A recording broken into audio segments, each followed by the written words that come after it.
Let's compare the Skylake i7-6700K launched just recently in third quarter 2015, in August 2015 to be exact. As we make this review in October, we are not too far from the launch date. We compare it with the CND Bridge i7-2600K. That is the 4-year-old processor. Uh, so Intel made 2 iterations of its node lithography upgrade from 32 nanometer to 22 nanometer, and then from in Haswell, and then from 22 nanometer to 14 nanometer. So with all those changes in the technological advances and so on and so forth, let's see, before we go into the detail of their spec comparison, let's take a look at their quick look of their benchmark score.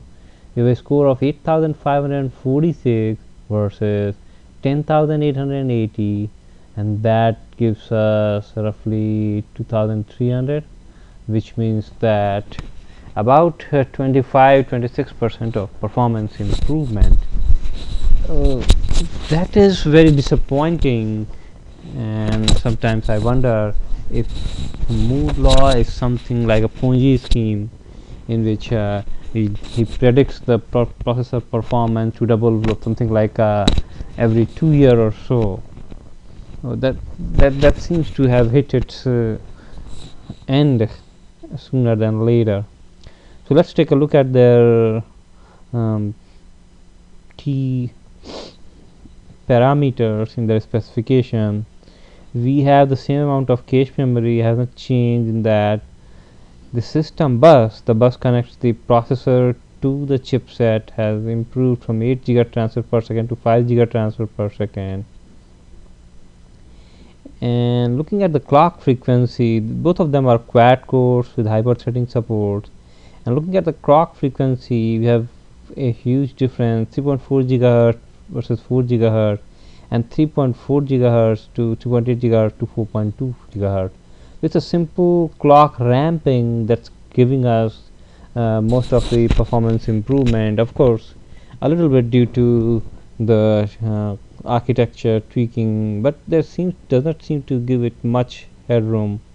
The TDP rating goes down a little bit, even with the clock frequency increase, and that's expected because we have 32 nanometer versus 14 nanometer technology. The DDR is a bigger story. The DDR should give more of a power saving by working at 1.2 volt versus 1.3 volt for DDR3.